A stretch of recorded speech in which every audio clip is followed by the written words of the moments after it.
भारत के स्वदेशी लड़ाकू विमान HAL तेजस में सामने आया सॉफ्टवेयर ग्लिच सिर्फ एक तकनीकी खबर नहीं है, बल्कि यह आधुनिक एयर वॉरफेयर की उस सच्चाई को उजागर करता है जहां लड़ाई सिर्फ आसमान में नहीं बल्कि कोड और कंप्यूटर सिस्टम के भीतर भी लड़ी जाती है। आज के फाइटर जेट्स जैसे HAL तेजस असल में फ्लाइंग कंप्यूटर है। इनमें mission computer, sensor fusion, radar processing और वेपन कंट्रोल सब कुछ सॉफ्टवेयर के जरिए होता है। यानी अगर सॉफ्टवेयर में हल्की सी भी गड़बड़ी हो तो उसका असर पूरे सिस्टम पर पड़ सकता है। 7 फरवरी की घटना के बाद इंडियन एयरफोर्स की जांच में सामने आया कि समस्या हार्डवेयर में नहीं बल्कि सॉफ्टवेयर लॉजिक में थी। विशेष रूप से डेटा सिंक्रोनाइजेशन में असामान्यता देखी गई, जहां अलग अलग एवियोनिक सिस्टम एक ही समय पर अलग अलग डेटा प्रोसेस कर रहे थे। यह स्थिति पायलट के लिए कन्फ्लिक्टिंग इंफॉर्मेशन पैदा कर सकती है, जो किसी भी मिशन के दौरान जोखिम बड़ा हो सकता है। यह घटना इसलिए भी महत्वपूर्ण है क्योंकि HAL तेजस भारतीय वायुसेना के भविष्य की रीढ़ बनने जा रहा है।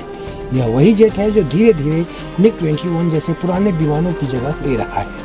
ऐसे में हर तकनीकी सुधार सीधे तौर पर भारत की एयर कॉम्बैट रेडीनेस को प्रभावित करता है। डिफेंस एक्सपर्ट मानते हैं कि यह घटना भारत के लिए महत्वपूर्ण लर्निंग कर्व है, क्योंकि HAL तेजस देश का पहला पूरी तरह से डिजिटल स्वदेशी फाइटर जेट है। इससे मिली सीख आने वाले प्रोजेक्ट्स जैसे advance multi medium combat aircraft के लिए बेहद अहम साबित होगी। अब इंडियन एयरफोर्स और हिंदुस्तान एरोनॉटिक्स लिमिटेड पूरी HAL तेजस फ्लीट में सॉफ्टवेयर अपग्रेड और सिस्टम वैलिडेशन लागू कर रहे हैं। यानी यह सिर्फ एक फिक्स नहीं बल्कि पूरी फ्लीट की क्षमता को बेहतर बनाने का मौका है।